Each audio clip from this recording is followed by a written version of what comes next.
राधे राधे। मैं अभिषेक भटनागर एक बार फिर अपने चैनल गॉड इज माइन पर आपका स्वागत करता हूं।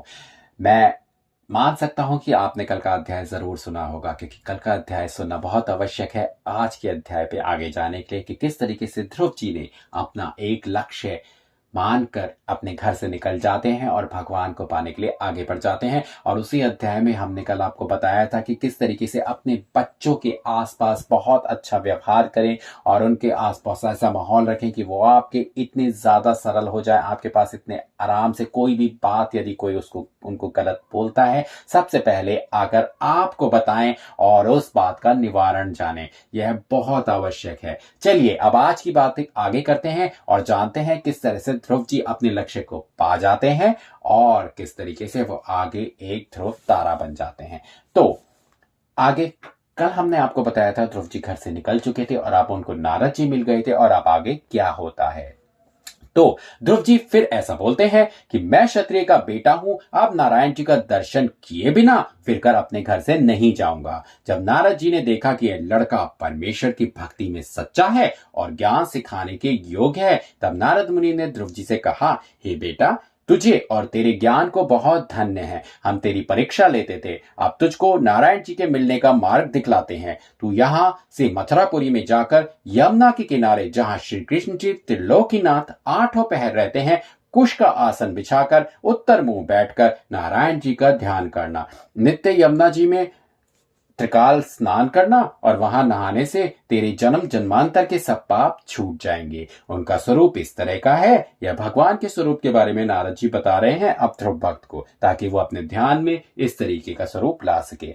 श्याम रंग, कमल नयन, चतुर्भुज, जड़ाव मुकुट पहने, मकराकृत कुंडल धारण किए, चंद्रमा की तरह शोभायमान वैजंती माला और कौस्तुभ मणि गले में डाले, मंद मंद मुस्कुराते हैं, सो तुम नित्य स्नान करके आसन पर बैठकर ऐसे रूप का ध्यान मन लगाकर करना और फल, धूप या जल जो कुछ मिले उसी से धूप दीप आदि कर देना।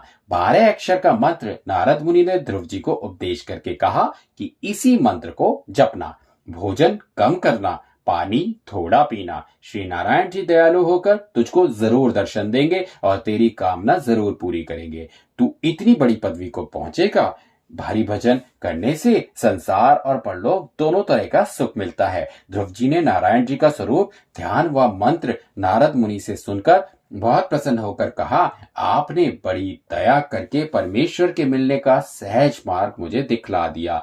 मैं तो जानता था कि नारायण जी का घर किसी नगर या गांव में ना मालूम कितनी दूर होगा, वहां जाकर उनको ढूंढता। सो आपने उनका स्मरण व ध्यान करना मेरे हृदय में बतला दिया।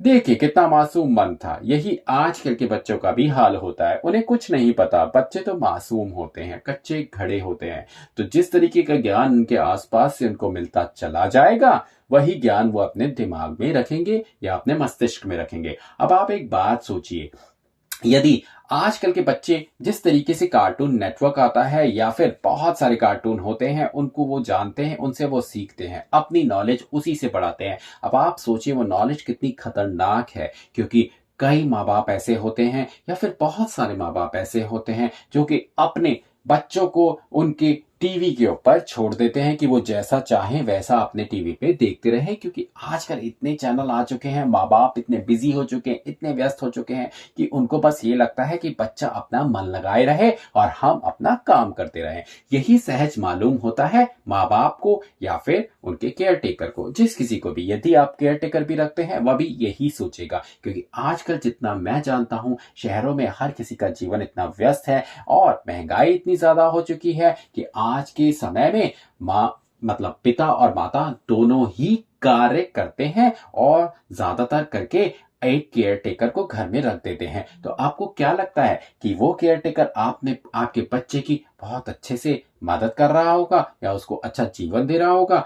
हो भी सकता है कि कई बार होता भी हो, परंतु जहां तक मुझे लगता है जो भी जीवन या जो भी शिक्षा एक माँ बाप अपने बच्चे को दे सकते हैं, मुझे नहीं लगता और कोई भी दे सकता है। हमें पता है कि हमें अपने बच्चे को किस तरह आगे बढ़ाना है, तो वो करने के लिए तो बहुत जरूरी है हम उन्हें समय दें, और यह बहुत जरूरी है यह देखना कि वो क्या देख रहे हैं, क्या सीख रहे हैं, किसकी संगति में जा रहे हैं, क्या खेल खेल रहे हैं, या किससे क्या बात कर रहे हैं। यह बहुत ज्यादा जरूरी है, क्योंकि जिस तरीके से ध्रुव जी, पुराने जमाने की ही बात कर ले, ध्रुव जी ने क्या सोचा, मुझे तो ऐसा लगा था कि नारायण जी किसी गांव में रहते होंगे, क्योंकि उन्हें नहीं पता था कि नारायण जी आखिर हैं कौन। वो इतने मासूम थे, यदि उस टाइम उन्हें नारद जी ना मिलते तो उन्हें तो कुछ नहीं पता था, वो इसी तरह भटकते रहते। उनकी माता इतनी ज्यादा सौम्य थी कि उन्होंने बस बोल दिया कि जा तू नारायण जी की जाकर भक्ति कर, मगर उस प्यारे बालक को किसी ने ये नहीं बताया कि नारायण जी हैं कौन। उस समय मैं फिर कहता हूं नारद जी थे कि नारद जी ने उनको सारी शिक्षा दे दी, मगर क्या आपको लगता है आज के समय में कोई नारद होंगे? हो भी सकता है होंगे, मैं ये नहीं कहता कि सारा समाज बुरा है, परंतु जितना कि मैं जानता हूं सारा समाज यदि बुरा भी नहीं है तो सारा समाज अच्छा भी नहीं है। तो आपको इस बात का बहुत ध्यान रखने की जरूरत है, क्योंकि इस अध्याय से केवल मेरा निष्कर्ष यही निकालना है, मेरी जो चेष्टा है वो इतनी ही है कि आप अपने बच्चों का पूरी तरह ध्यान रखें, अपने बच्चों को कुछ नहीं तो शास्त्रों के बारे में सिखाएं, कुछ नहीं तो यदि बच्चों ने कार्टून ही देखना है तो उनको ऐसे कार्टून दिखाएं जैसे कि, मैं नहीं कहना चाहूंगा परंतु जैसे कृष्णा करके कार्टून आता है या कुछ भी आता है, तो बच्चे कम से कम ऐसी चीज तो देखें। बच्चे कच्चे खड़े होते हैं, जिस तरफ आप उन्हें ले जाएंगे यकीन मानिएगा वो उस तरफ ही चले जाएंगे, क्योंकि आप ही उनके नारद हैं, आप ही उनके नारद हैं। आप ही उन्हें जो बताएंगे उनके लिए वो वही सीखेंगे, क्योंकि उनके लिए माता पिता ही सब कुछ है।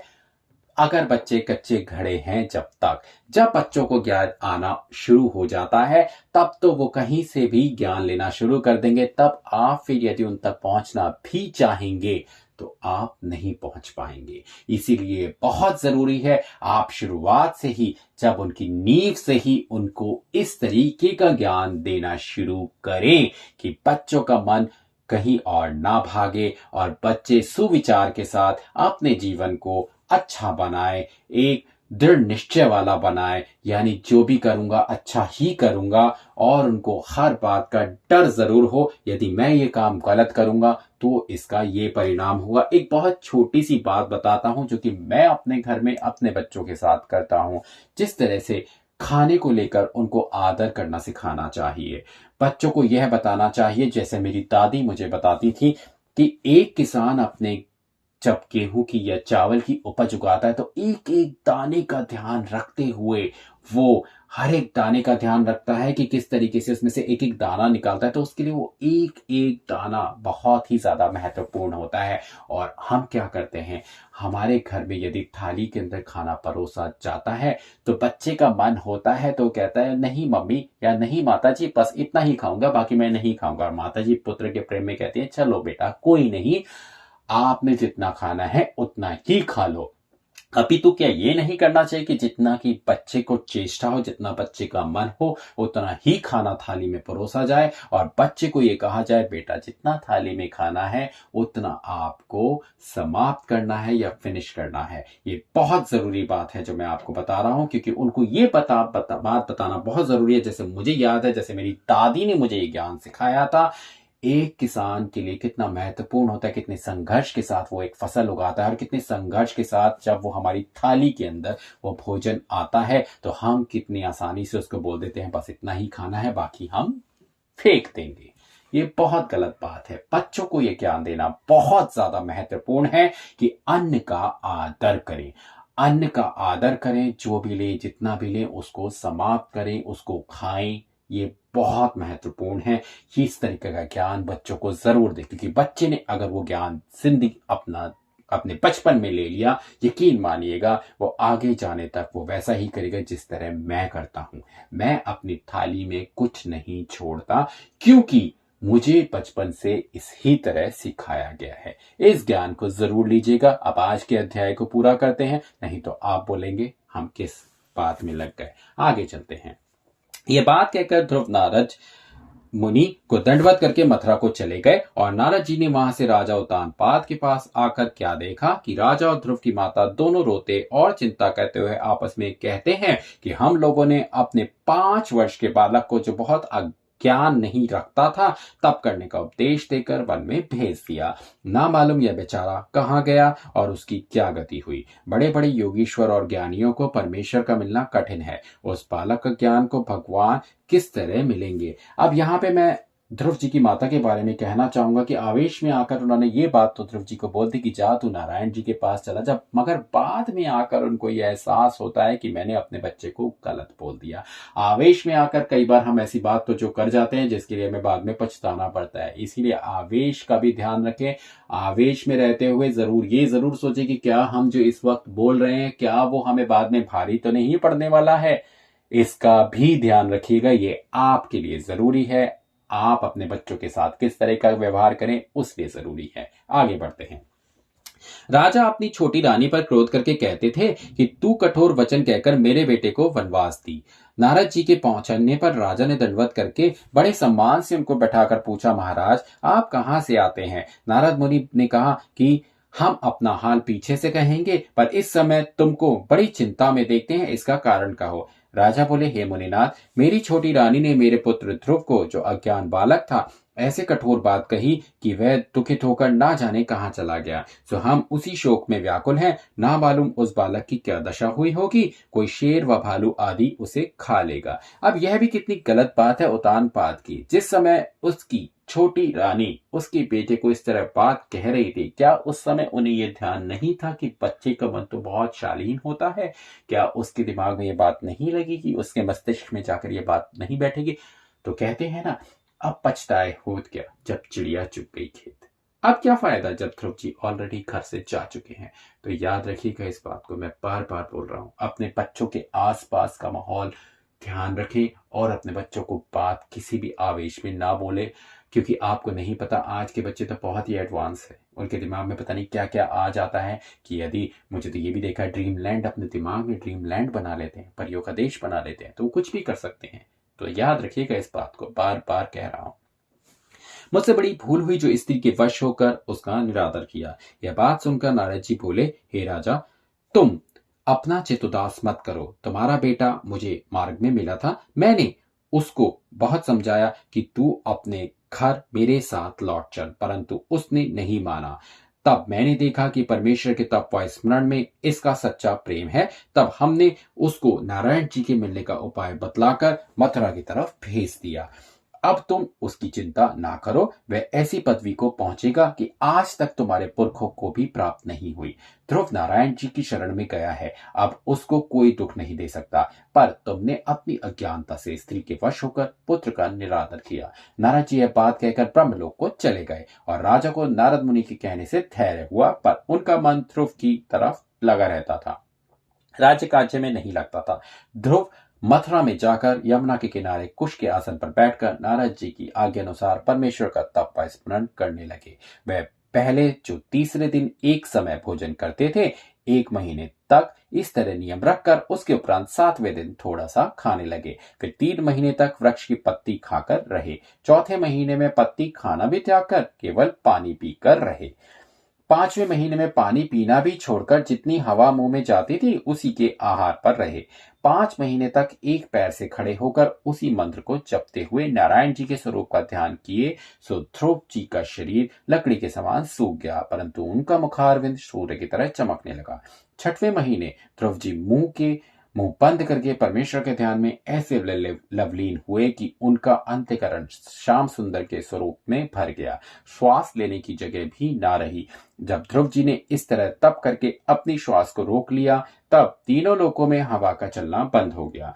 जब पवन ना चलने से सब जीव दुखी हुए, तब ब्रह्मा जी ने सब देवताओं समेत नारायण जी के पास जाकर विनय किया, हे त्रिलोकीनाथ, हवा बंद होने का क्या कारण है। श्याम सुंदर बोले कि ध्रुव जी ने अपने तप के सामर्थ्य से पवन को बांध लिया है, इसलिए यह दशा हुई। तो हम ध्रुव को दर्शन देकर हवा को छुड़ाए देते हैं। तो आज का यह अध्याय यहाँ पर समाप्त करते हैं। कल हम आपको बताएंगे कि श्याम सुंदर का ध्रुव जी को नारायण रूप धारण करके दर्शन देना और ध्रुव जी का ध्रुव तारा बन जाना। तो यह जो अध्याय था, इससे निष्कर्ष ये निकलता है कि अगेन एक बार मैं आपको फिर बोलूंगा, अपने बच्चों को एक सुविचार या एक सुगम जीवन देना शुरू करें। उनके आसपास अच्छी बातें, अच्छे विचार रखें और बचपन से अगर हो सके तो उनकी नींव में ही ऐसे सुविचार डालें कि आगे जाकर उनका जीवन सुगम हो जाए और वो आपके कृतज्ञ हो जाए कि हमारे माँ बाप ने हमको इस तरीके का जीवन या इस तरीके के संस्कार दिए हैं। क्योंकि बच्चा हमेशा यही याद रखता है जो कि माँ बाप उनको सिखाते हैं, क्योंकि आप ही हैं जो उनके जीवन को आगे बढ़ाते हैं, उनके तारनहार होते हैं। करते हैं आज के दिन की शुरुआत एक बार फिर। राधे राधे।